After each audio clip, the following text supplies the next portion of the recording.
Oh, Swifty here, and now I'm going to talk about the N52 gamepad. And here it is. It's the N52 TE gamepad. Now this is something I can't live without, especially because I'm missing a finger. It has extra buttons here. These buttons right here, like for example here, let me click it. This button here will let me jump in the game. If I press this one here, it's actually spell reflect, which is this button right here. That's if I press forward, press back, down. You can assign all the buttons to this. This little button right here, this is the button I use for ventrilo. And this is the button for macros, making macros and scripts. Also, this little wheel, you can assign a button forward or backward and press down on it, it's another button. Now the configuration for the N52 gamepad.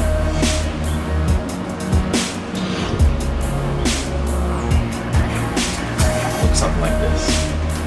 What I do is to each button I assign an actual keystroke from the keyboard. So then what you do is once you go to the key bindings of the game, you just hit it and it's an actual keystroke. So it's really easy to set up. Okay, Swifty here, and now we're going to go over the N52 key bindings. A lot of people have been asking me where I set all my buttons. They want to know. So I'm going to show them right now in game. First of all, we have the directional pad, as you can see right here. If I press forward on the directional pad, it does spell reflect. Let me do blood rage first. I accidentally did a charge. Let me do blood rage first, and then press forward, and it does a spell reflect. Now if I press down on it, it activates my PvP trinket. So I press down, PvP trinket. Back is assist for teammates in 3v3, and up right here is jump. Now this button you see right here, this is my ventrilo button. If I press that, I get to talk on ventrilo. It's real easy to swap.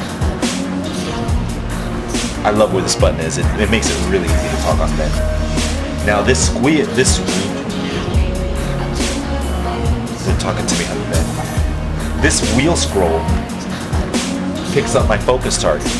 For example, if I put my mouse over this target dummy right here, and I press down, it gives me my focus target. And if I press Alt and down again, it gets rid of my focus target.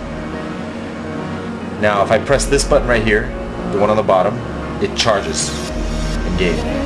The one right next to it, I spam Devastate. That's why these buttons are the ones that are worn out the most. These are the buttons I use the most. So it's Devastate right here. Right here. Devastate.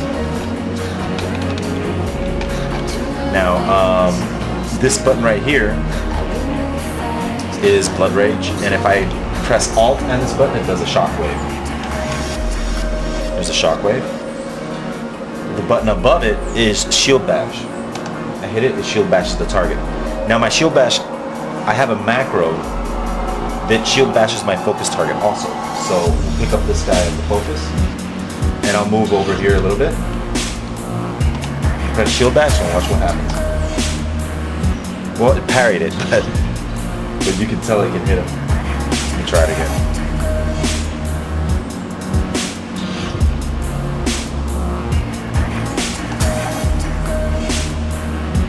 You gotta be kidding me. Block? Oh, sheesh.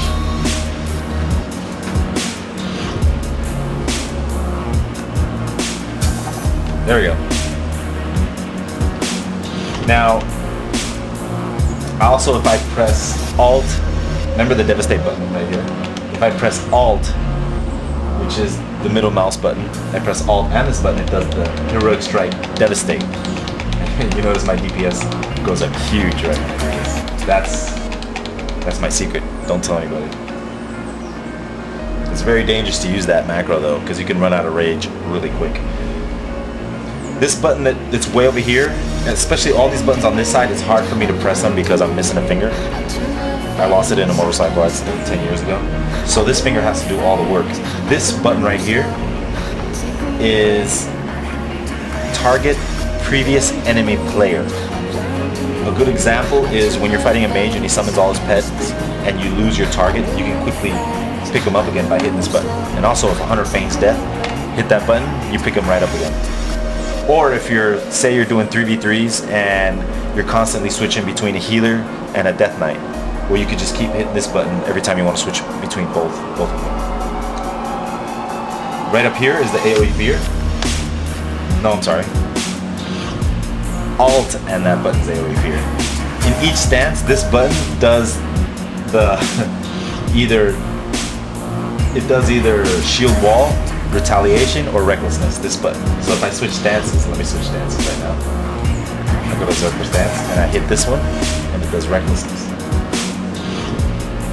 If I go to defensive stance, well, it's on cooldown, but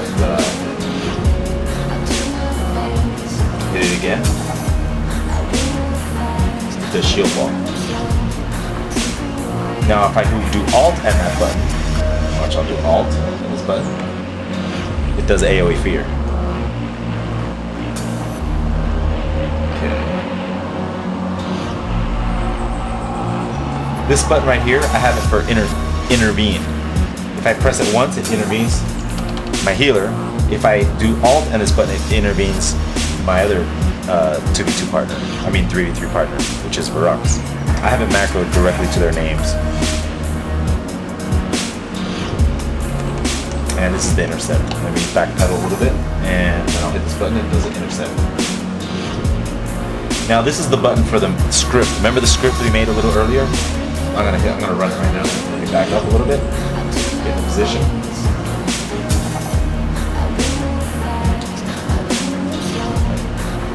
That's a good spot. Now let's hit the macro. See what happens. So you can make scripts like this for fishing, for AFK botting, anything you want. You're supposed to intercept. Oh, intercept was uncool. That's why I didn't go through. There you go. It went right there. So I love this thing. I would suggest getting one of these if you don't have one. The extra buttons help out a ton. Okay, Swifty here. This is a script I made for the N52 gamepad. What this script is going to do, it's going to stun lock and silence the target dummy while DPSing it. If all goes well, I should see some big crits. Big numbers. Alright, here we go. We're going to hit the script and see what happens. Shield Bash silence into a concussion blow. To an 8K shockwave. There we go. That was pretty good.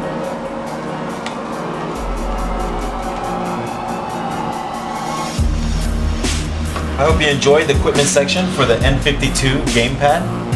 If you want, you can see the full review on the Razer Naga. Thanks for watching.